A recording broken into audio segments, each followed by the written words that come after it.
Welcome to Checks and Balances. I'm Michael Vincent. This is James Blair, and this week we're back with predictions.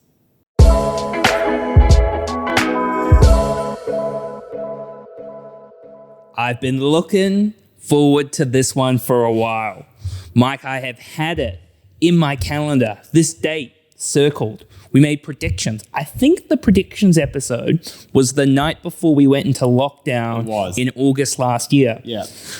Didn't think it would be that long before we got to do something in person again. And I think you were lucky that we went into lockdown because your prediction of Bitcoin to zero, those smooth brain apes would have been rioting outside the door like, James, you don't know what you're talking about. It's a new digital age, James. You don't understand it, James. It's the blockchain, James.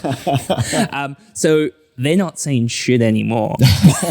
But we're going to go through our predictions that we made in August, give each other a bit of stick whether they were right or wrong, and then we've got 3 new predictions, and then we'll review them maybe towards the back end of the year. Yeah, cool. So let's jump into it. Prediction number 1. Let's have a look at what my prediction was. Bitcoin to zero. Bitcoin to zero, James. Okay, let's break this down. It was a radical call.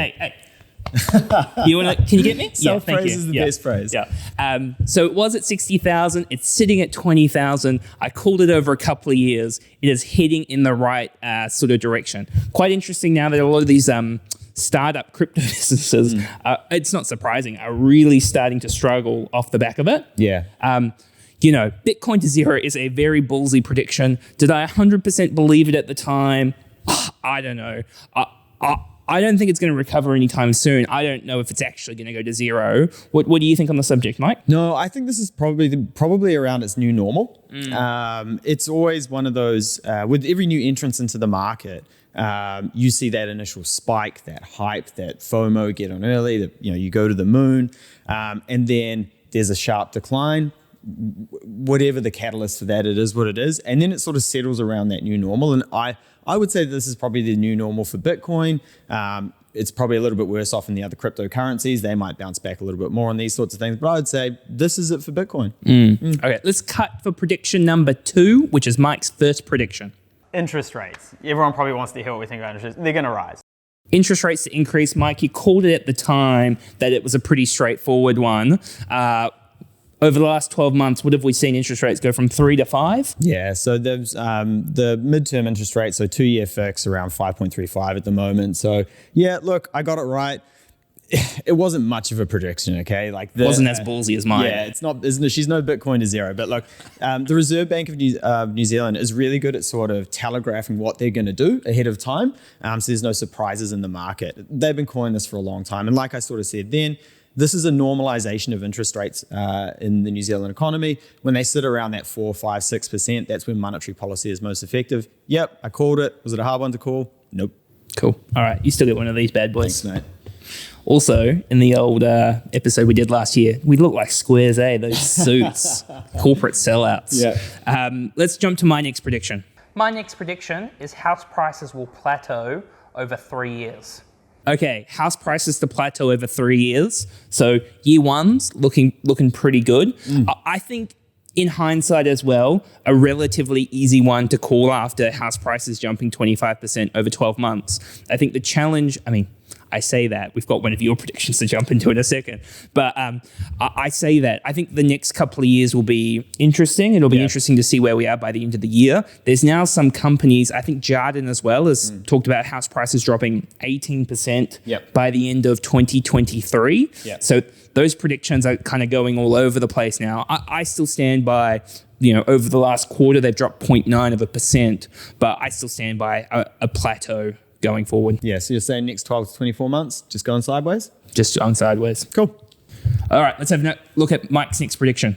If anything, I think we'll see a plateau until the borders reopen, and then house prices will continue to grow. 25% over the last 12 months, I'd say probably going to be more than that. House prices to jump 25% in 12 months. It was a good one. How'd I go? Yeah, I just said how you went. You went horribly.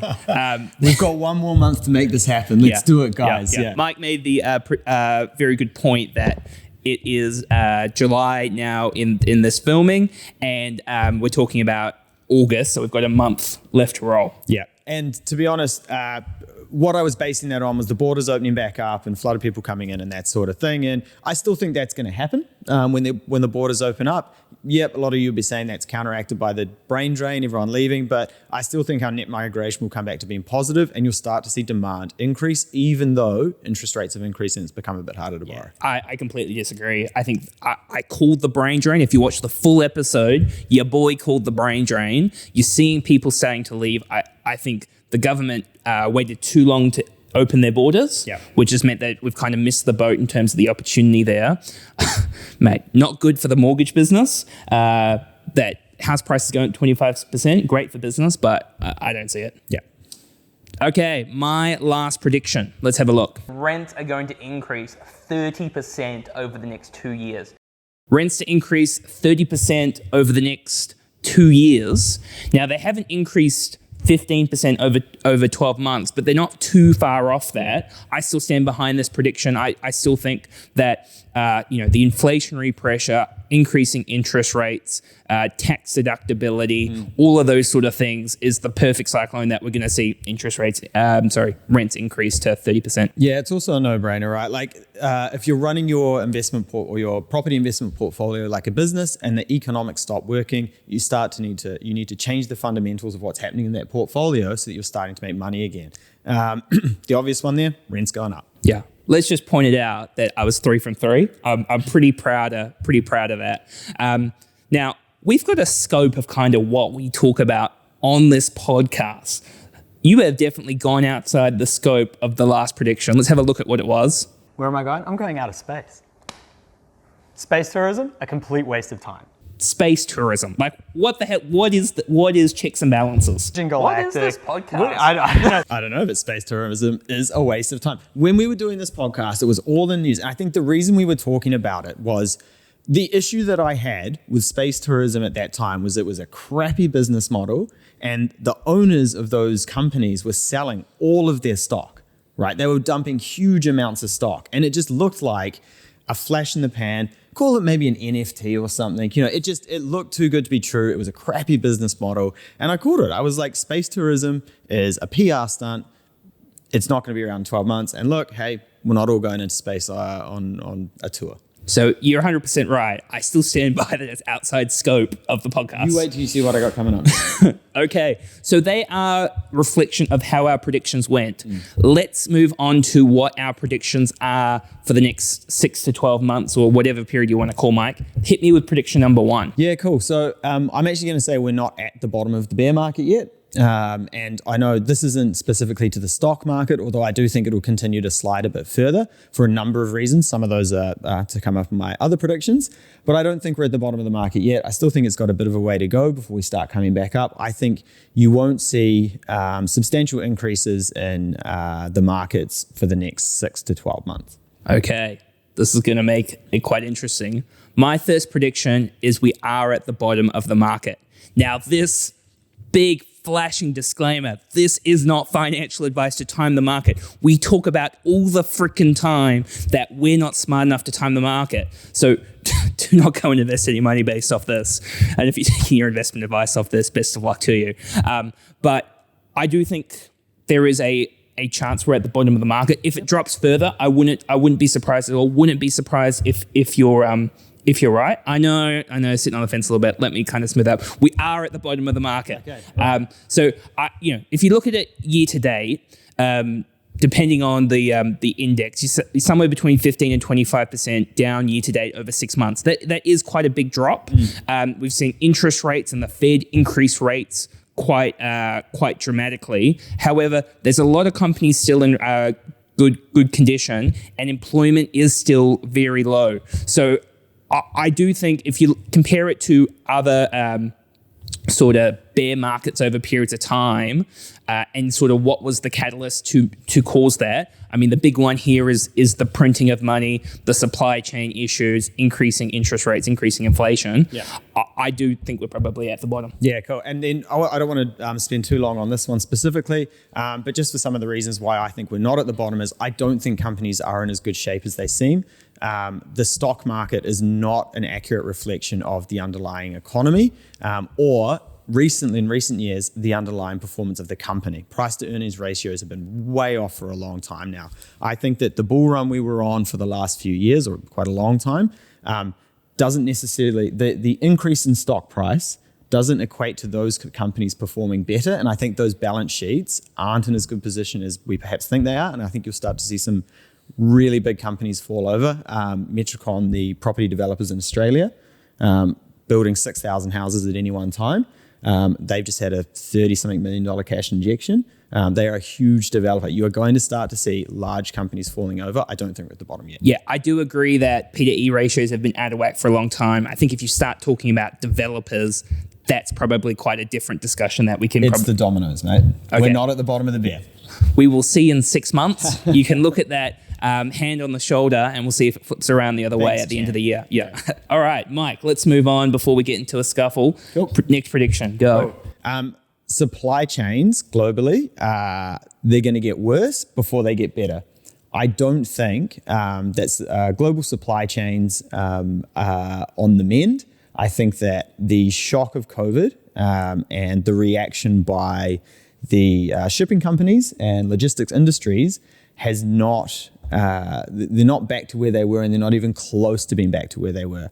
I think you'll see some innovation in this space. Probably some tech companies trying to move in there, maybe Amazon or larger, probably smaller companies trying to smooth out those supply chains. But I think you'll start to see a shift where companies will start to manufacture things closer to home.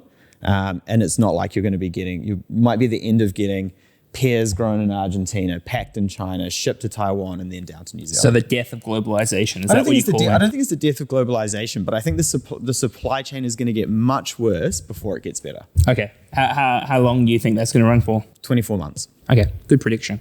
My next prediction is I think inflation is at the top or very close to the top. So we've seen in New Zealand a month or so ago, 6.9% inflation over 12 months. There's a lot of people kind of wondering where that top is, or maybe we've hit that top. I wouldn't be surprised if inflation for the next quarter sort of hit that kind of somewhere between 7 and 7.5% number. I think it could move a little bit, but I do think with kind of the general sentiment in terms of the discussions that I'm having, that I'm thinking we're sort of near that top point, and I'm not saying we're going to drop back down to 1 to 3% over the long term immediately, but I feel we're pretty close to that top point. Yeah. So in my previous prediction, you're probably thinking, Mike, why on earth are you talking about supply chains getting worse before they get better? This is going to increase inflation more over the next 12 to 24 months. New Zealand imports a lot of its inflation, and a lot of that is exacerbated by the supply chain issues. I think that inflation is going to continue to rise for the time being. We may not be rising interest rates in New Zealand to combat that because, again, there's only so much money you can take out of people's pocket before you just damage the economy. But I do think inflation is going to keep going up for the next 12 months. Okay, let's wait and see. This is getting really good because it's me versus you now. It is. Man. And last time we were on the same page, a lot of stuff slightly boring, except for the Bitcoin to zero once again. Yeah. But completely different. Okay, one more prediction each, Mike. Hit us with your last one. Cool. So my prediction, Elon Musk won't buy Twitter. Didn't he not buy Twitter already? No, look, he's put it on pause, but it's a terrible acquisition. The market's tanked since he started this whole endeavor. He is going to use any excuse to get out of this deal. I don't care if he doesn't like the toilet roll in the toilet, if he doesn't like the biscuits in the lunchroom. He's going to use any excuse to get out of this. A creamed Bicky is key. If you're playing the ginger nut space, you don't know what you're doing. I think he's got a valid point there.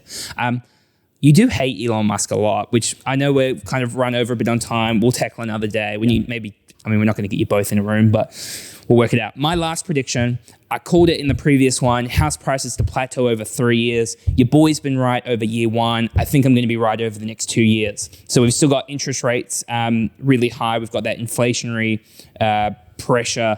I think next couple of years, we're going to stay at the same sort of mark. After the end of those 2 years, would not be surprised to see something similar to what happened in 2020. But for the next 2 years, I think we're looking still at a plateau. I agree with that. Great. Okay, we're going to wrap it up. You agree with that. Okay, so the 25%. All right, we're done. All right. So thank you for watching. Please make sure to subscribe, give us a review. We'll catch you next week. Cheers.